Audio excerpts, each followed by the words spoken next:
Chosen one, something happened in the spirit realm that hell did not see coming. Your name was spoken in heaven. And when it was spoken, it broke a system that Lucifer built before you were born. A system designed specifically to stop people like you.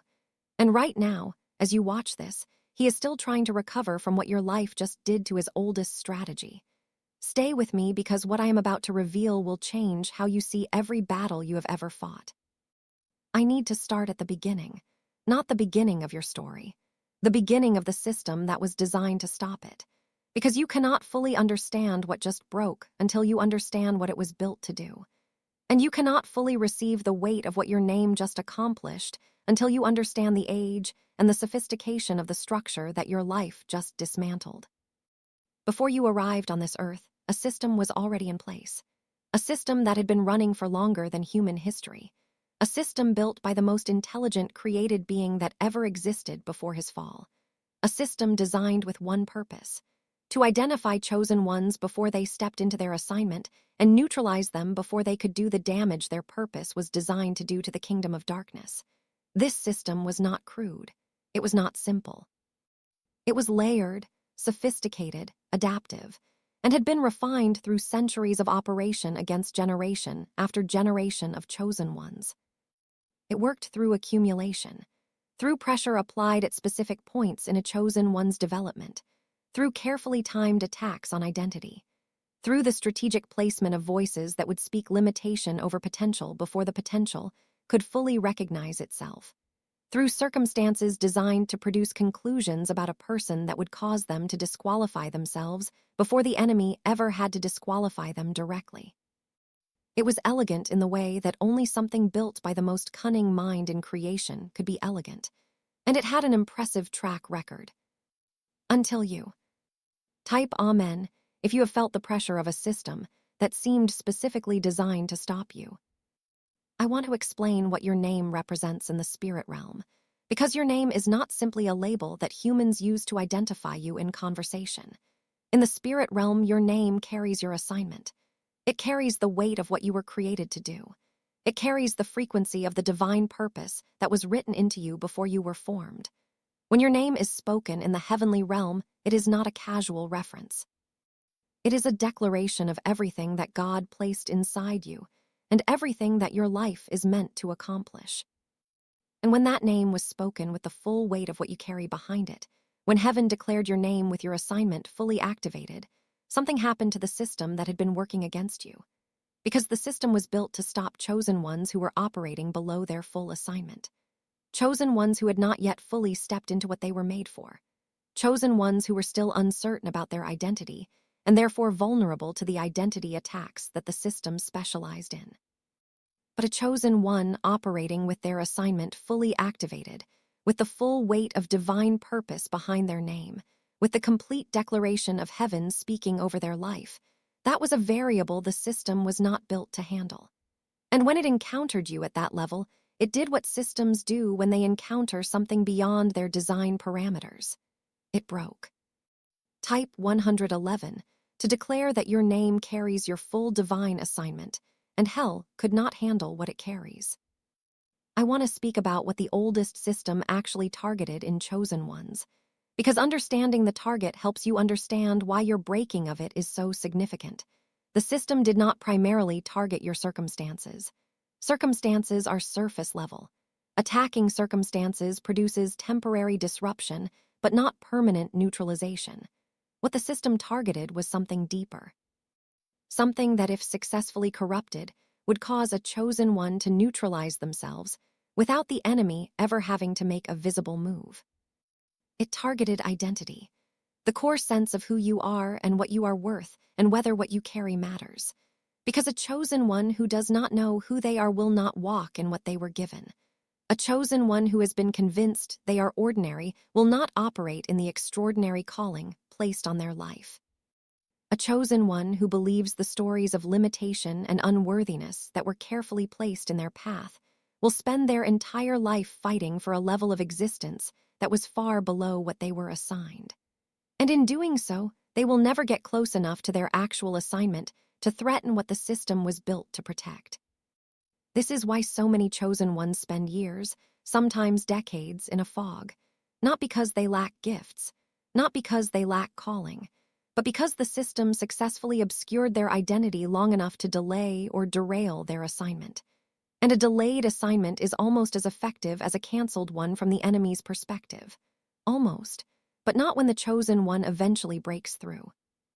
Because when a chosen one breaks through the identity fog and steps into the full weight of who they actually are, the system loses its primary leverage.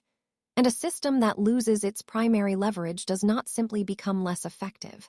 It breaks, because identity was the load-bearing wall, and you just walked through it.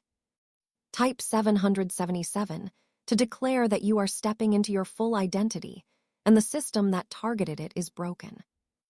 Let me tell you what Lucifer is dealing with right now as a result of what your life just did, because I want you to understand the scope of what happened. He built that system with investment, with attention, with the kind of strategic patience that spans generations. He watched it work against chosen one after chosen one, and he refined it with each encounter. He was proud of it in the way that a strategist is proud of a long-running operation that continues to produce results. It was his oldest and most reliable tool against the specific category of person that you represent. And now it is broken, not damaged, not temporarily disrupted, broken at the level of its foundational logic, because the logic of the system was built on an assumption. The assumption that identity attacks applied with sufficient consistency and sufficient pressure over sufficient time would always produce the same result. A chosen one who remained uncertain enough about who they were to never fully activate what they carried.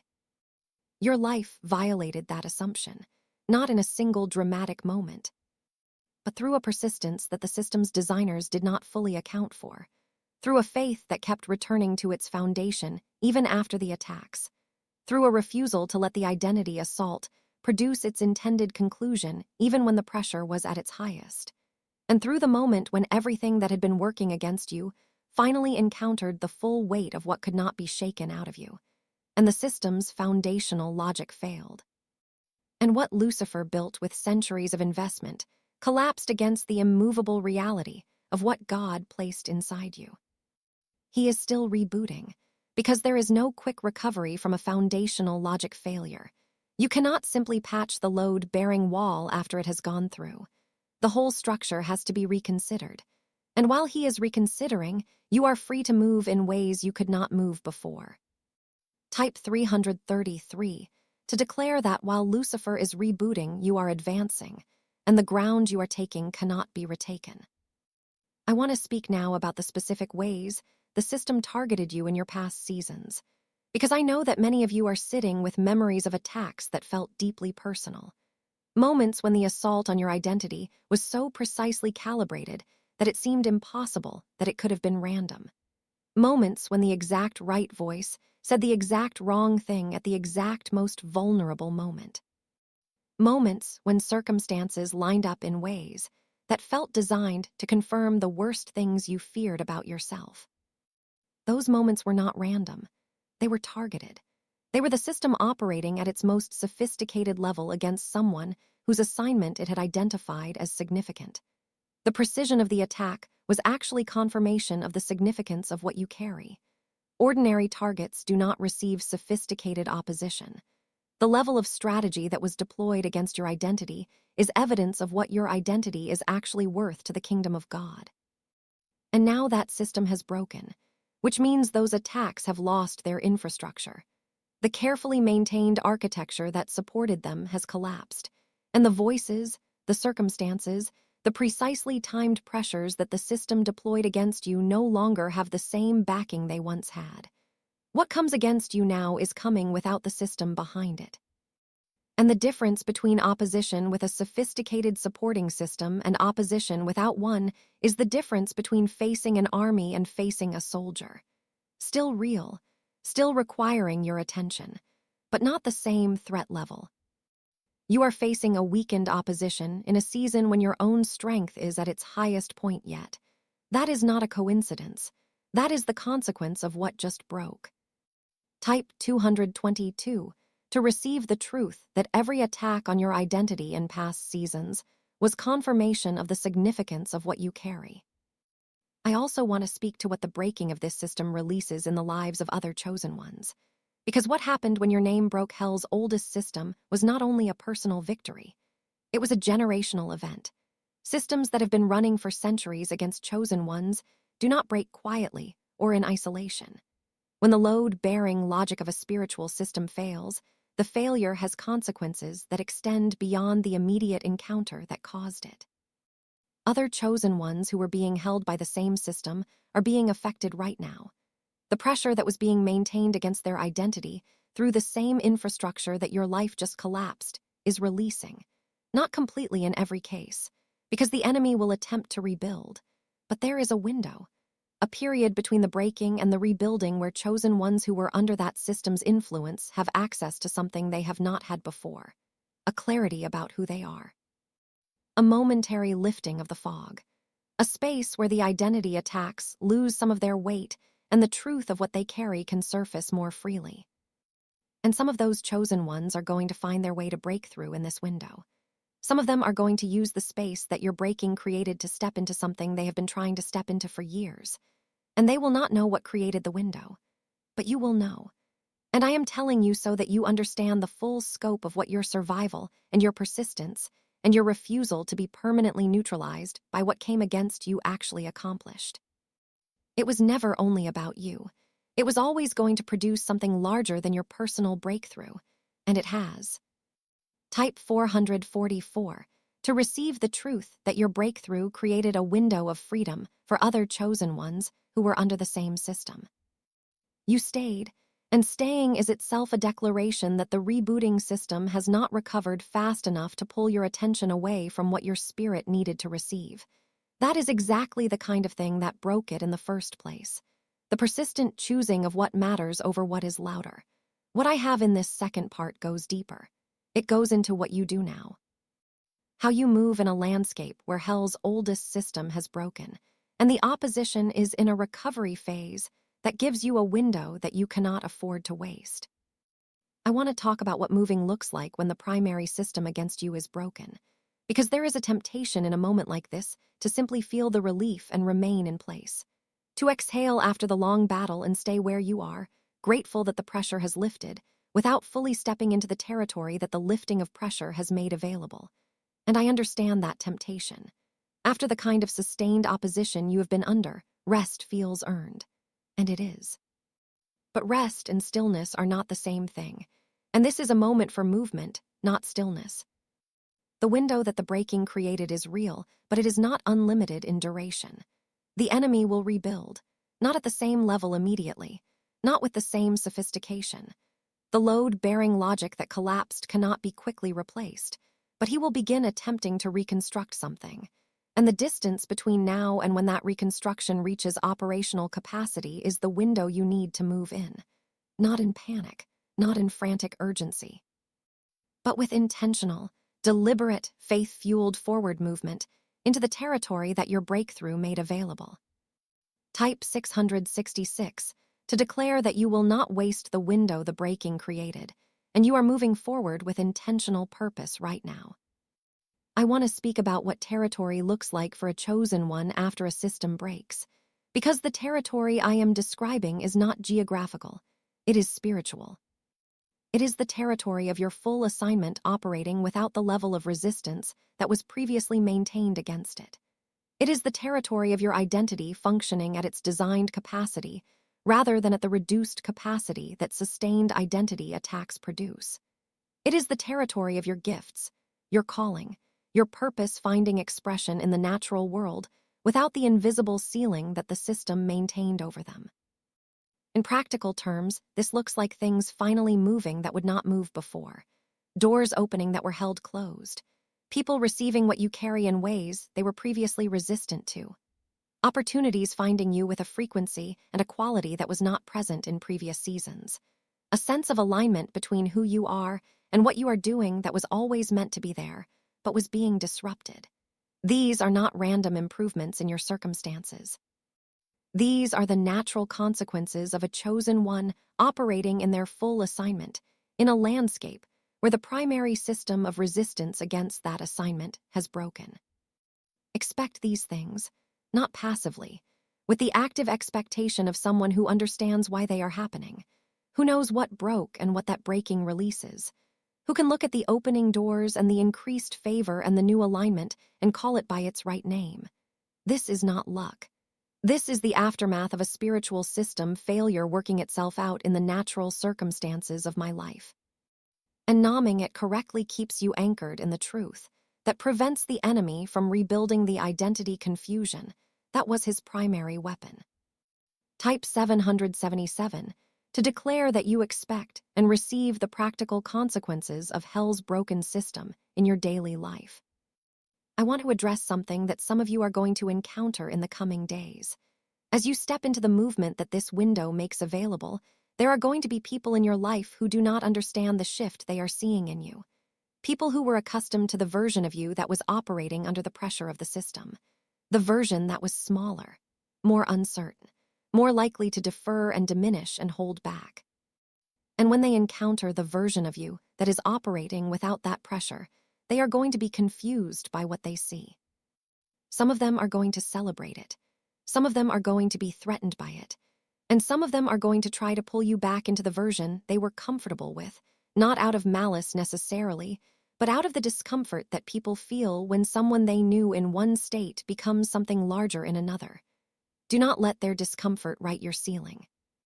Do not shrink back into the version of yourself that was produced by the system just to make the people around you comfortable with what they see. The version of you that is emerging is the designed version, the version that was always there underneath what the system was suppressing. And it is not too much. It is not arrogant. It is not something that needs to be managed or contained for the comfort of people who preferred the suppressed version. It is simply who you actually are. And who you actually are has been waiting a long time to be fully expressed without the weight of an enemy system pressing it down. Let it be expressed, fully, without apology, without the old habit of making yourself smaller to fit spaces that were not designed for the real size of what you carry. Type 888 to declare that you will not shrink back into the suppressed version of yourself to comfort people who preferred it. I want to speak now about Lucifer's attempt to rebuild and how you recognize it when it begins, because it will begin. He does not accept a strategic loss without attempting a response. And his response will likely look familiar because he will reach for the tools that worked before even as he attempts to rebuild the infrastructure that supported them. He will attempt identity attacks through voices that are close enough to you to have credibility. He will attempt to recreate the circumstances that previously produced doubt. He will look for the cracks in your foundation that the old system exploited and press on them to see if they still hold. The difference now is that you know what he is doing. You have language for it. You understand the target and the strategy and the goal. And a strategy that is seen is a strategy that has lost much of its power. Because the identity attacks only work when you are not aware that they are attacks. When they land as simply your own thoughts and feelings and conclusions rather than as targeted attempts to recreate the confusion the system used to maintain. When you can look at a voice that is speaking limitation over you and recognize it as an attempt to rebuild what broke, it loses the ability to produce the conclusion it was designed for. This is your new weapon, clarity, the ability to name what is happening in the spirit and strip it of the power that invisibility gave it. Every time you recognize a rebuilding attempt and call it what it is, you are disrupting the reconstruction. You are making it harder for what broke to be put back together. And every disruption of the reconstruction extends the window of freedom that your breakthrough created. Stay awake. Stay clear, and every time you see the attempt, name it out loud, because named things lose their power to operate in the shadows. Type 999 to declare that you will stay awake to rebuilding attempts and name them before they can reconstruct what broke. There is something profound I want to say about what your name now represents in the spirit realm after what just happened, because your name was known before. Every chosen one's name is known in both realms. But there is a difference between being known and being feared. And what just happened moved your name from the first category into the second in the kingdom of darkness. A chosen one whose name broke a system that survived for centuries is not an ordinary entry in the enemy's records. You are now documented differently. You are now a case study in what happens when a chosen one cannot be permanently neutralized by the most sophisticated tool available. And that documentation changes how the opposition relates to you going forward. Not because you are untouchable, but because the cost-benefit calculation has shifted. You have now demonstrated that what you carry is strong enough to break what it breaks. And that demonstration is on the record. And it will affect every future encounter between what comes against you and what lives inside you. Your name just became something different in the spirit realm. And in heaven, that name is being celebrated. The breaking of what broke is not a small event in the records of heaven. It is the kind of moment that chosen ones are created for. The kind of breakthrough that becomes part of the testimony of a generation. The kind of victory that echoes forward into the lives of chosen ones who come after you and who will benefit from what your persistence accomplished. You may not have known you were doing something that significant when you were simply trying to survive. But survival at the level you survived it, with what you carry, against what you faced, was always going to produce this. It was always going to reach the point where the system broke. Because that is what happens when an immovable divine assignment meets a system that was built on the assumption that it would eventually move. It did not move, and the system broke, and your name is different now because of it. Type 11, 11, to receive the full weight of what your name now represents in the spirit realm, and declare that you will walk in the authority it carries. As this message reaches its close, I want to speak one final time about what comes next. Because after a system breaks, after a window opens, after the rebooting begins on the enemy's side, what comes next for the chosen one who caused it is the most important question. And the answer is simpler than you might expect. You advance. You take the ground that the window makes available. You step into the assignment that the system was built to prevent. You operate in the identity that the attacks were designed to obscure. You express the gifts that the suppression was designed to diminish. And you do it with the quiet, settled confidence of someone who knows what just happened and what it means. Not loudly, not with the kind of announcement that invites unnecessary counterattack before the ground is secured, but steadily, faithfully, with the same persistence that broke the system in the first place. Because the thing that broke it was not a single dramatic moment of supernatural power. It was the accumulated weight of a chosen one who kept choosing truth over the identity attacks, who kept returning to the foundation when everything was pressing against it, who kept moving forward when every sophisticated strategy designed by the most cunning created mind in existence was working to make forward movement feel impossible. That is what broke it, and that is what will keep it broken, and that is what will carry you into the fullness of everything that was always written for your life before the system was ever built to stop it. Lucifer is still rebooting, chosen one, and you are still advancing. And that gap between his recovery and your movement is the most significant window your life has ever had. Use it, step into it, take the ground it makes available, and do not look back at what broke long enough to miss what is opening. Your name just broke hell's oldest system, and what comes next is what that system was built to prevent from ever happening. It is happening now, and nothing is rebooting fast enough to stop it. Type yes and amen to receive the full declaration of everything spoken over your life today. And share this with a chosen one who needs to know that what hell built against them could not hold, and their breakthrough is breaking things that extend far beyond their own life.